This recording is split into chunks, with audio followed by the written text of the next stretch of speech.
Good evening, Fernwood. It is your TV pal Neil, and it's time for some more late night variety madness with another episode of Fernwood Tonight. If you're just seeing my face for the first time, I've reacted to all of Mary Hartman, and we are continuing that tradition with Fernwood Tonight. If you want to support me on Patreon, go ahead and follow this link. So everyone, we are watching episode 23. We're in the 5th week of Fernwood Tonight. It's from August 3rd, 1977. Yesterday's episode was a gift, so let's reopen it. Yesterday, Barth reminded us that his whiplash has been acting up and he's still working on it. And also, he started receiving some presents from fans. For instance, a bag of frozen Brussels sprouts and cheese sauce, and a blender cozy, and this fine leather work. Then we introduced the Fernwood Community College Marching Band, who due to some mishaps have shown up without most of the band and any instruments or music charts, but Majorette Janet and Happy Kine and the Mirthmakers are able to make do. Then we introduce Sal Maglione, Sal the barber, who laments about the changes in the haircutting industry since the 1950s. He has had to make his barbershop into a salon, and he doesn't mince his feelings about the changes he's had to make. Our last guest is interrupted because Barth has on the phone a witness to the event that made his whiplash flare up. At first, she doesn't seem like she remembers what's going on until it's made clear that she's a singer, and a spot on the show might jog her memory. And that's where we ended yesterday's episode, everyone. We're in the middle of the week. Let's just go.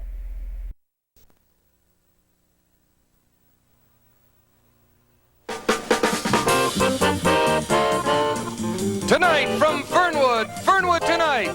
30 minutes of very remarkable entertainment coming to you live with your host for tonight, Mr. Barth Gimbel. Tonight, Barth's guest will be Mike Timmons and Mary Lou Bridgewater doing some clever new things with each other's bodies. Little Miss Wendy Price, the Cookie Princess of Fernwood. A special presentation by Mayor Jeter, a certain Mr. J. Carter, who will go face-to-face with Barth himself, and Happy Kine and the Mirthmakers. And me, I'm Jerry Hubbard. And now your host and mine, Mr. Barth Gimbel. Thank you. Thank you. Thanks very much. Thank you very much, and welcome once again to Fernwood Tonight. I'm Barth Gimbel, the same Barth Gimbel that's with the Barth Gimbel Pro-Am Golf Classic. Oop. Did I mention the, I guess I did. I slipped and mentioned the Barth Gimbel Pro-Am Golf Classic. I'm sorry if I did, because all the papers haven't been signed yet, and it may be just a little premature to talk about it tonight. But I did have an absolutely wonderful meeting today with a guy named Joey Clay, who's a delightful guy. He's in the wholesale cigarette distribution business, excuse me. He tells me he has this incredible rapport with the Marlboro people, and we're just a few short putts away from firming up the first annual Barth Gimbel Pro-Am Golf Classic. That'll be held out at the Fernwood Dunes. This Saturday's round is absolutely nailed down, and we are talking, of course, about getting some very genuine honchos in there from the circuit. Johnny Miller's agent has gotten back to us. We're waiting to hear from Chichi Rodriguez. Tom Watson's caddy said it was a definite possibility. And this is the best. Jack Nicklaus, we got a hold of him, and he said, hey, I love to play golf. So, sounds pretty sure right there. Naturally, we'll play host to all you Fernwood hackers out there, too. Happy's going to take a few swings, I hope, and maybe even Ed McPherson from McPherson's Furniture right here in Fernwood, where their motto, incidentally, is fine furniture need not look expensive. Hi, Jerry. Hi. Jerry Hubbard, my announcer, co-host. Okay, we'll get his applause later. No, that's fine. Starting with the applause now, it'll never stop. When you sit here, you get it when you sit there. Jerry, you'll be out there slugging out a few, won't you? All right, I will, yes. I hope you show up. I'm not carrying my golf bag alone. All right. Now, I know you'll be glad to hear that the Barth Gimbel Pro-Am Classic is definitely not one of those charity events. You pay to see a charity event, and they have so much paperwork, you never know where your money's going. And you get no song and dance from me about the needy families or the starving kids or some weird disease that golf can't cure. Nope, at the Barth Kimball Pro-Am, you know where your hard-earned bucks are going. We're going to put those to good use to pay our expenses. And believe me, those things can mount up. Anyway, we'll be telling you more about the tournament, and Joey Clay is making arrangements to make sure that all those $50 tickets are available wherever cigarettes are sold. Now, my next guest, they met a long time ago, actually, at a health club here in town. One was there quite obviously to gain weight. The other was there, I think, even more obviously to lose weight. They thought they made an interesting pair. They sure do. And they do. I think they're quite right. It was good thinking on their part to think that they do. At any rate, they teamed up. They had an idea for a TV exercise show, which will be premiering right here on Channel 6 on Monday. Here with a preview of their show are Mike Timmons and Mary Lou Bridgewater, the Fitness Twins. Thank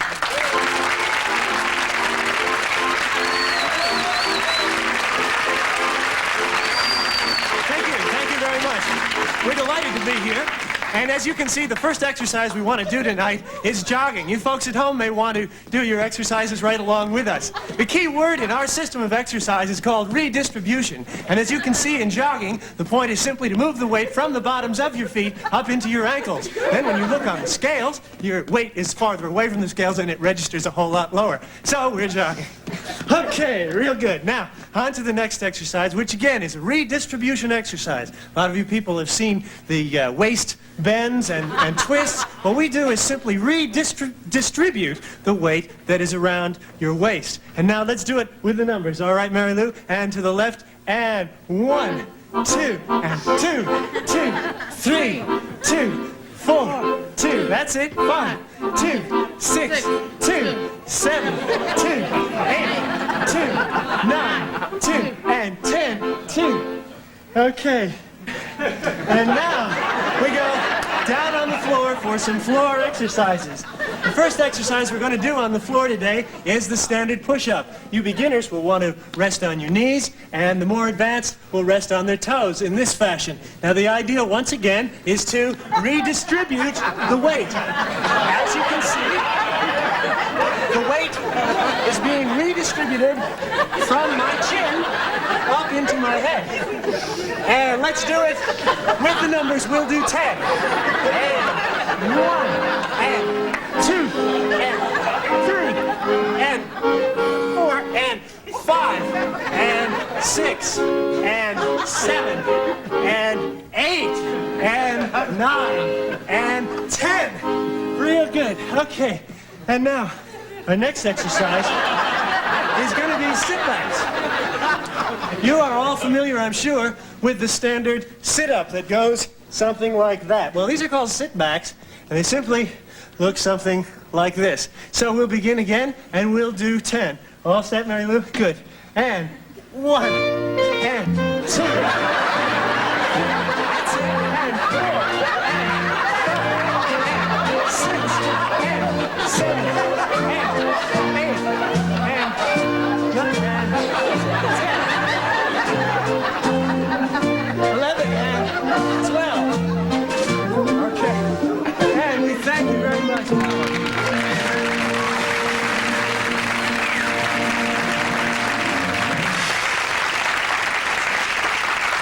don't you folks come on over? Boy, I guess Channel 6 has got another blockbuster show, and that's just fabulous there. I hope you realize it is Channel 6. When you came out there, it might have looked like Channel 10. It is Channel 6. Kind of curious, let's just say for some crazy screwball reason, you yourself might want to drop a few. How long would it take you to get down to a size where you could be considered, portable? Goodness, it would. It'd take about 10,000 waist bends and I would say about 7,500 sit-ups and maybe 5,000 butt walks. That's where you walk on your rear end, huh? Maybe you might want to go down to Cincinnati and back some weekend. Well, I only kid because you're lovely and I know you can take it. Okay, it's been great talking to you people. I want to congratulate you on I think, a rather unique approach to television and exercise in general. And also, you have a new way of telling time. See you in about 40,000 sit-ups, okay? Whoa. We'll be right back.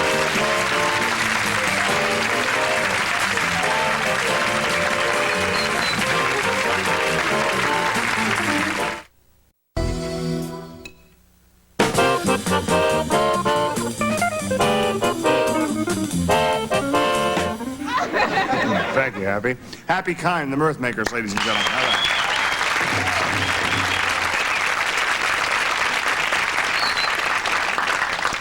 I have a very, very happy task to perform right now, and that is to introduce to you the mayor of Fernwood, Mr. Merle Jeter.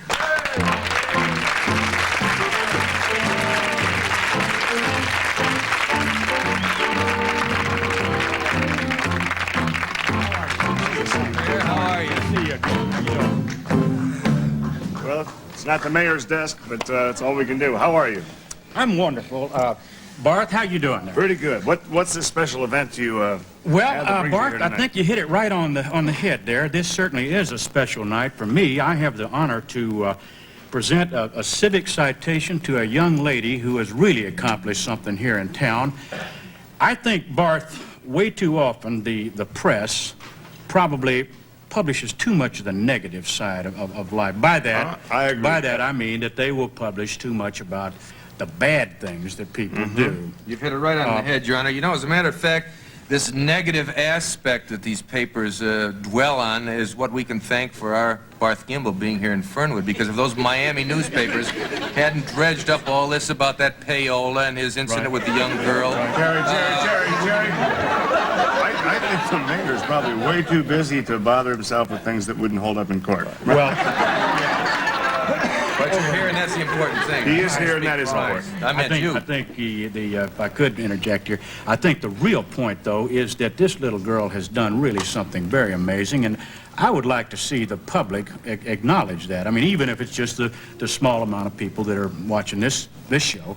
I think it might be a lot more people than you know. What has this little girl done exactly? Well, Barth, I tell you, rather than, to get into that right now, if I could maybe just bring her out here, She's here? and then when I bring her out here, you can hear what she did within the presentation, if you know what I mean. Would that be all right? Words is what Sure, they say. All right. sure. Great. Wendy, darling, come on out here. Oh, for crying out loud.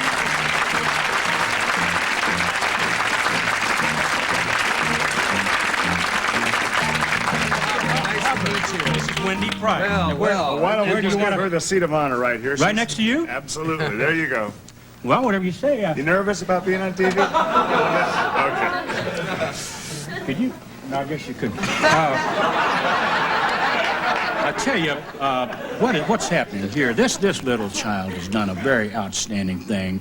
Barth, I don't know whether you're familiar with it. You haven't been in Fernwood that long, I know. No, I haven't, to be honest. Throughout the years, the little girls of Fernwood have been selling their cookies. And this year, what happened with Wendy here is that she set an all-time record, Barth. Oh, boy.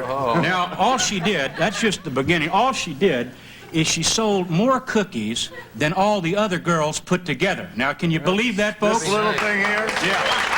To me, I'll tell you. Right, shake his hand, darling. To me, that's a wonderful accomplishment, and I would just like to be here to congratulate you, and I'm sure all those folks would too. You don't have to clap again, but congratulations, Wendy. Well, what is your secret? Wendy? If I told you that, it wouldn't be a secret. Ah, she There you I'm just go. trying to figure out. She's tricky, right. but effective. I tell you. I need to know the secret to sell things. I have to come out here sometimes and sell my jokes. If I knew your secret, that would help. Right, She must right. have sold, what, like 10, 15 boxes of the She did, and you wouldn't believe, it's amazing that she could sell as many as she did in a town as small as Fernwood. That's the point I was making. Well, Yeah. listen, we got a lot of show to do tonight. Congratulations. sweetheart. Actually, what the if you want to talk numbers for just a second there, it's over $2,000 she come up with on the sale of her cookies. I would like to know her secret, actually. I'll tell you. I think- If I could you know, it sounds vain and everything. It starts talking about yourself like every typical politician. No, But no. I tell you, it's a curious thing because there's a certain parallel between Wendy's success in selling these cookies and my own success in the mayoral election. And I remember, well, as a matter of fact, You weren't... both have a secret weapon, that's Right, for sure. right. She won't tell hers, and I bet you Well, won't. no, either. I'm going to tell you mine right now, Barth. I know that you weren't in town at the time. You were still down in Miami fighting for your life. Well. But what happened is it was probably, in terms of my opponent, a typical election. He's a typical politician, blowing his, stack here and there in public places, on Sure. television, what have you, table thumping, all this kind of thing. And I just had what I think was a heck of an idea, and I think it was the turning point. I come on television myself, paid for it my own self, and and come on there with the idea that if I just looked out there into the lens at their camera and just talked to the people, which I did, and said, folks, you remember that. I don't want to bore all you people because you all remember, but this is just for Barth now. I just said, listen, if you just look into my eyes for a couple of minutes, I'm not going to say a word, but just visit with you with my eyes, I'm sure that by the end of that 2 minutes, you'll see what kind of a man I am, and you'll be able to make up your mind who to And it vote worked. for there. Well, did it work, folks? I guess he's your mayor.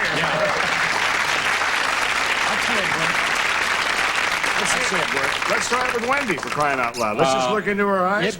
It can work anytime you look into anybody's eyes, Barth. I think you can see into their heart, and if we do that, I if want we to could find try out how that, she sold the darn whichever camera cookies. would be, I'm sure you could find the goodness that lies beneath there, which I think is probably the key to her success of selling them cookies. Let's just you take wanna a look try in that, her or- eyes. Let's try it. Great.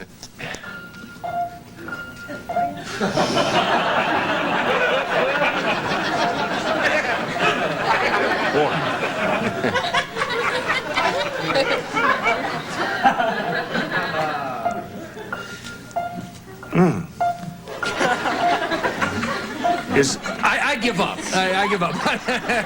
Is it something that you do by yourself or with someone else? Partly. Is it a service? Is it done outdoors or outdoors? Partly.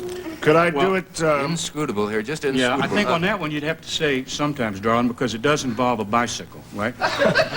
Jerry, I think this little girl's going to take this secret with her to the grave, Right. which, God willing, will be quite a while from now. I got a political career ahead of me. So, I appreciate your taking time out from your day to spend a day here. Yeah. Because I know you're a busy man. You son of a gun. I heard you were a funny guy. and If we can't I get think each other, he is, don't Mr. you, folks? Jeter.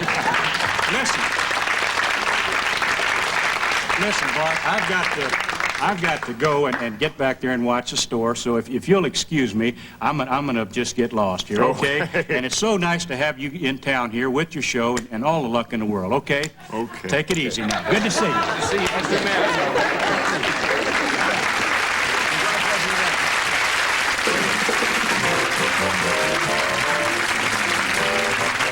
Smart TV viewers compare. Who's the Boss includes no Dick York. With Bewitched, you get Dick York in every Nick at Night episode. Get more of what you're watching for with Nick at Night.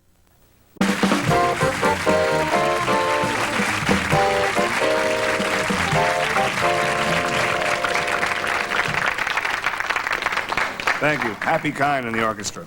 Ladies and gentlemen, my dad wants to be in show business in the worst possible way, and that's why we have him here tonight on Fernwood Tonight. I got him a job here at the station as a security guard, but it just wasn't good enough. It didn't really satisfy him completely. He wants to be under the hot lights of showbiz. Who can blame him? I know it maybe sounds a little nepotistic of me, but it's kind of mellow, and I think a lot of you people would want your son to be just as mellow in the same way. So please, would you give a warm Fernwood Tonight welcome to my father, Mr. Garth Gimble Sr.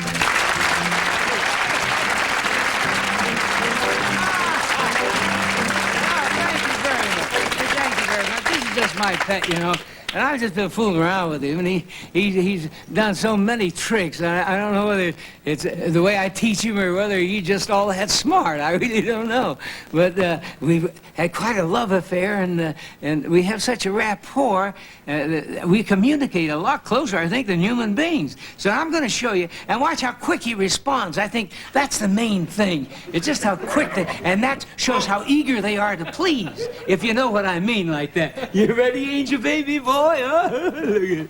You can now wait, Angel. Which way you gonna look? That way? Now wait. Now wait. You sit there, precious. Now wait, look at it. I'm so proud of him. He hasn't done anything yet, has he?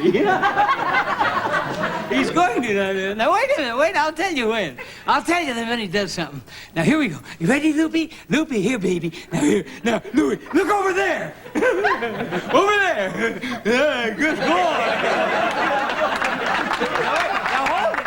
Now hold it, Precious, right there. Now hold it right there, Precious. There. Dad, why don't you just give it up? Louie stinks. Wait, son. Now wait till I ask you to do it.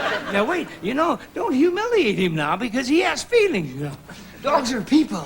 Now let him do it. He's a great performer. Now wait till I tell. Now right there. Look at me until I tell you. You're good. Now look over there. Quick. Quicker than that. There he goes.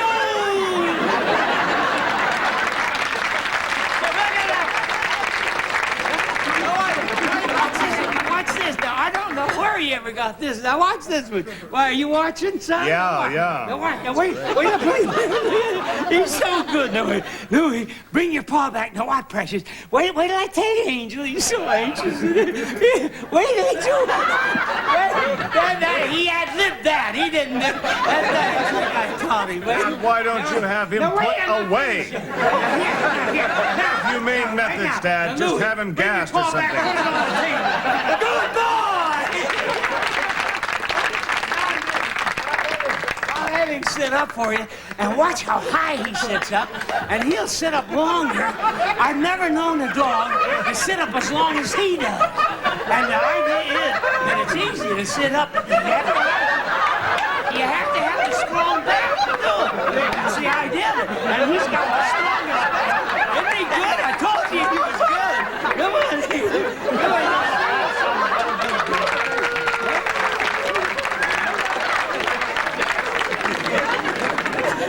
Wait, he's got it now. Now Play dead, Dad. I'll tell you some more.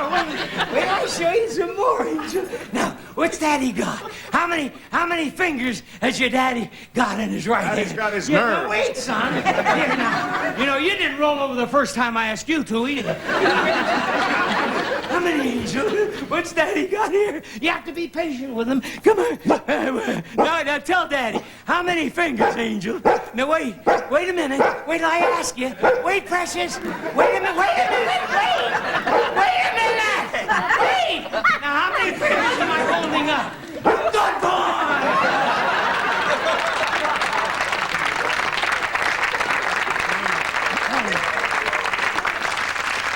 You've been a great bunch, huh? You've been terrific. You've really been swell, and so have you all. I really appreciated coming down here, Mike and Mary Lou. It's Monday on Channel 6. You're on at 7:30 at night. You'll be opposite those Richard Nixon, David Frost interviews. Best of luck with your show. I think you'll probably do pretty well. And again, I hope maybe when the show is over, whatever, like Tuesday, you might come back and visit us again. Would that be okay? And they're not married, so any of you single guys and gals might want to keep close tab on You them. can always write to them care of the station. I'm sure they'll be glad to answer your mail. Right. And Jerry showed up again. Nice to see you. Nice to see you. Help yourself to the candy. We'll be back tomorrow night. Thank you very much.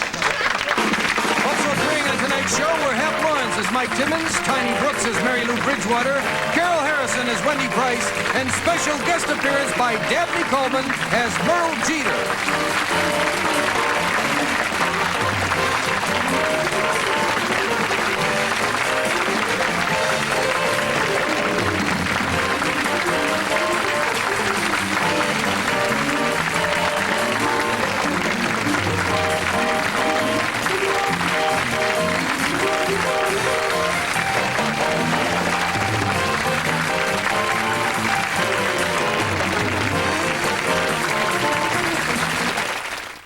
Now, the So, we're mostly in silly territory today. Apparently, Barth's whiplash is completely a thing of the past. So it's time for the Barth Gimbel Pro-Am Golf Tournament, and that apparently is no conflict of interest. That's a thing that Barth is willing to do, promote the heck out of himself without, intending to. Then we bring out Mike Timmons and Mary Lou Bridgewater, who do a sort of twist on the classic thin man, fat woman dynamic that we might have seen in like sideshows in the early 20th century. Certainly, it's a little bit moderned up to say that it's a fitness bit. And the joke is that Mary Lou doesn't do exercises well. I mean, it's pretty low-hanging fruit there. I feel like in the modern day, you see more examples of people with different body sizes doing things that we wouldn't expect or we wouldn't associate based on these stereotypes, like dancers who don't have typical dancer bodies. So fitness is a very different thing than just whether you're fat or thin. You know, can you function? Can your body do things that, you know, you want it to do? And I feel like certainly I get where this bit comes from. It's a bit stale by today's standards. I can see that people were laughing in the 1970s because, you know, we were simpler people then. Then Mayor Merle Jeter shows up again. We haven't seen him for a couple of weeks, I want to say. Jerry hints again that the reason that Barth left Miami had to do with some payola scandals, but also intimates that there was an incident with a young lady, and that's something that I hadn't heard before, though he has been a little bit creepy from time to time. Mayor Jeter introduces a Girl Scout named Wendy who sold an enormous amount of Girl Scout cookies. To me, one of the interesting bits of this Girl Scout segment is the callback to Mary Hartman, when Merle was on television trying to get elected as mayor. It was a very specific, very strange moment in the history of Mary Hartman, and it gets called back here pretty intensely, where Merle kind of hints at it and then gives Wendy a chance to play it out. Of course, Wendy does not reveal her secret, so that's something that will just have to be a secret until, well, probably forever. And then we close out the show pretty much with Garth Sr. and Louie. And in this case, it's a recurring bit, right? Like, it's not necessarily every episode that we see Garth Sr. and Louie. The act is, of course, that he's just a very dumb dog and a very eager trainer. You know, for me, that's a recurring bit. It doesn't come on every episode. To me, the running gags would be things like Barth telling Happy Kind and the Mirthmakers to shut it with whatever gesture dismissive that he can give away. But I don't know. We've seen Garth Sr. and Louie, at least 3 or 4 times at this point, and I'm glad that they don't do it every episode, because seeing it 2 weeks since the last time, it didn't get old. It's still a really stupid act, and I did laugh at least once. So hey, do it sparingly and I will dig on it. And that's pretty much where we close out the show. So let's bring back the topic of the week, which I believe I brought up back in March. And that was, if you were a new character in Fernwood, who would you be and how would you enter the story? And our response today is from Ariel Malanga. I would be Phoebe Nix. You can investigate the Greek derivations of my name if you wish to, and open the home for the lost and wayward children of Fernwood. Because someone's got to do it. And Ariel, I just briefly looked up the derivation of your name. I found a few different directions that this link could go.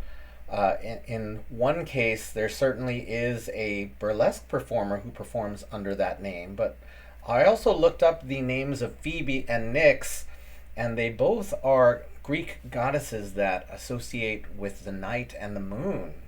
The opposite order. Phoebe is associated with the moon, and Nix is associated with the night, and apparently bright figure in the night. So something else that occurred while I was doing my search is that Phoebe Nix could be shortened to Fee Nix, but that may just be a complete coinkydinky. However, the idea for having the home for lost and wayward children in Fernwood seems like a sound one, because children in that show generally do not have a good experience. I think the most long-running child we saw in that show was Heather Hartman, who was, in her tweens, as she began the show and was fairly well neglected by her parents. Not exactly, but there's a long history of Heather Hartman. Maybe we could go into it. Other children like Jimmy Joe Jeter or Baby Shumway or Johnny Doe, the children of Fernwood do not generally meet good fates. Oh yes, and also there was one-time appearance from Heather's good friend. So Ariel, having a home for wayward children could be a really interesting exploration of exactly what happens in the underbelly of the youth culture of Fernwood.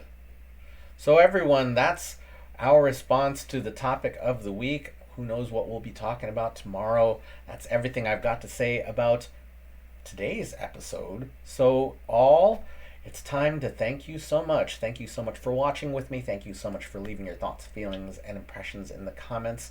Thank you for supporting the Patreon, Ariel. And we will see you tomorrow night in Fernwood.